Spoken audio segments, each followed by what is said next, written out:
মারা যাব, কিন্তু কখনো কি এভাবে ভেবে দেখছি? আসুন একটু ছোট্ট করে কল্পনা করা যাক। ধরুন আপনি মারা গেছেন, আপনাকে কাপড় দিয়ে ঢেকে রাখা হবে, আপনাকে সবাই দেখতে আসবে, সবাই কান্নাও করবে, আর কয়েকজন মানুষ খুবই তাড়াতাড়ি করে কবর খুঁড়তে শুরু করবে আপনাকে কবরে রেখে আসার জন্য। আর কেউ বাজারে যাবে আপনার জন্য সাদা কাপড় কিনে আনতে, আর অন্যদিকে কেউ পানি গরম করতে ব্যস্ত আপনাকে শেষ গোসল করানোর জন্য। পানি গরম করে আপনাকে একটা খাটে শুয়ে গোসল করানো হবে, তারপর আপনাকে একটা সাদা কাপড় পরানো হবে, সাথে একটু সুগন্ধিও লাগিয়ে দিবে। আর ওইদিকে কবরও তৈরি হয়ে গেছে। এবার আপনাকে নিয়ে যাওয়া হবে জানাজার নামাজের জন্য। নামাজ শেষে এবার কয়েকজন মানুষ আপনার খাটটা কাঁধে তুলে নিয়ে যাবে আপনার আসল গন্তব্যের দিকে। কবরে নিয়ে গিয়ে দুইজন মানুষ আপনার কবরে নেমে আপনাকে খুবই আস্তে করে কবরে শুয়ে দিবে।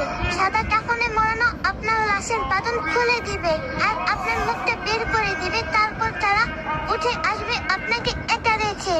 তারপর আপনার কবরের উপর বাঁশ বিছানো হবে ঢেকে দেওয়ার জন্য। এবার সবাই আপনার কবরে মাটি দিচ্ছে আর চলে যাচ্ছে। আপনার উপরে বিছানো বাঁশের ফাঁকা দিয়ে আপনার উপর কিছু মাটিও পড়ছে। এবার মাটি দেওয়া শেষে সবাই দোয়া করে চলেও যাচ্ছে সেই 3.5 হাত অন্ধকার কবরে আপনাকে একা রেখে। এই সব কিছু আপনি বুঝতেও পারছেন, দেখতেও পাচ্ছেন, আর হয়তো খুব চিৎকার করতেছেন, কিন্তু কেউ আপনার চিৎকার শুনতে পায় না, দেখতেও পায় না। এবার শুরু হবে আপনার দীর্ঘস্থায়ী কবরের জীবন।